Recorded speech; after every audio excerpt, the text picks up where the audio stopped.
Welcome. In this session, I will dictate a legal passage at a speed of 120 words per minute. Please ensure you are ready to follow along while being in just a moment. 5, 4, 3, 2, 1.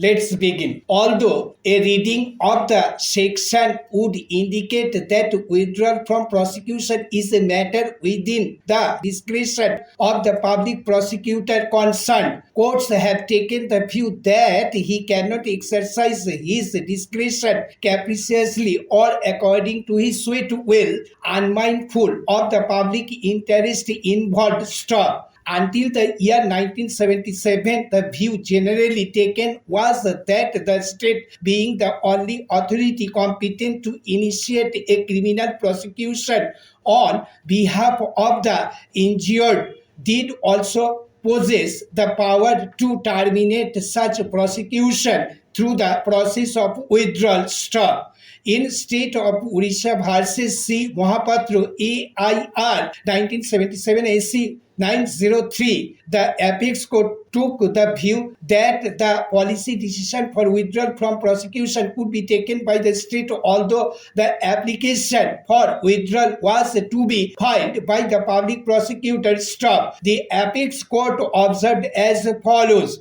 we cannot forget that ultimately every offense has social or economic cause behind it, and if the state feels that elimination or eradication of the social or economic cause behind it would be better served by not proceeding with the prosecution, the state should be at liberty to withdraw.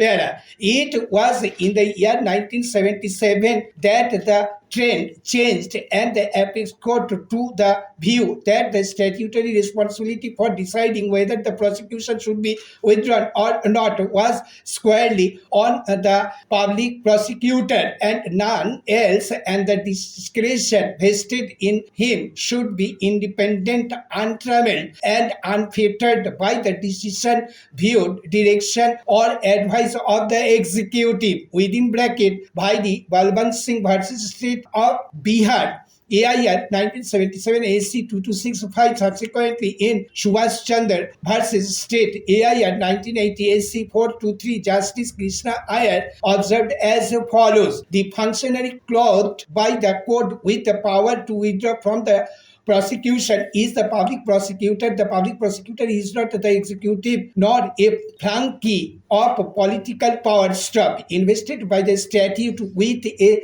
discretion to withdraw or not to withdraw, it is for him to apply an independent mind and exercise his discretion. Stop. In doing so, he acts as a limb of the judicative process, not as an extension of the executive power. The jurisprudence of genuflection is aligned to our system, and the law expects every repository of power to do his duty by the Constitution and the laws, regardless of comments, directives, threats, and temptations. The code is the master for the criminal process. Any authority who coerces or orders or pressurizes a functionary like a public prosecutor in the exclusive province of his discretion violates the rule of law, and any public prosecutor who bends before such command betrays the authority of his office. Stop. Maybe government or the district magistrate will consider that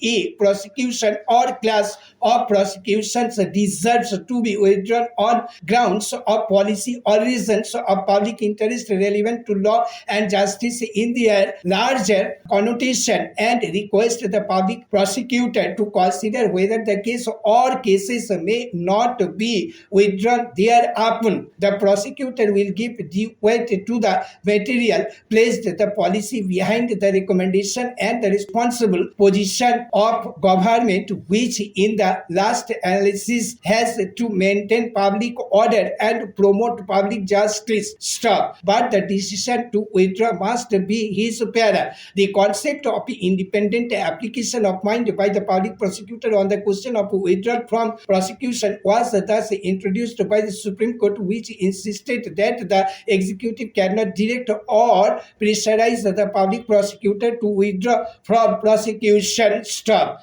It was further held that the public prosecutor must come to his own independent judgment in the matter without bending before the command of the executive. Stop. Although the role of the public prosecutor in applying for withdrawal from prosecution is in essence an exercise of executive function, since he is invested by the statute with a discretion either to withdraw or not to withdraw from prosecution in a given case, he must come to his own opinion independent of the opinion, advised or command of the executive. Within brackets, see Balwant Singh's case AIR 1977 AC 2265, Subhash Chandra's case AIR 1980 AC 423 case, and Shio Nandan Paswan versus State of Bihar AIR 1987 AC 877 para. The public prosecutor cannot act like a post box or act on the dictates of the state government. He has to act objectively, as he is also an officer of the court. At the same time, the court is also not bound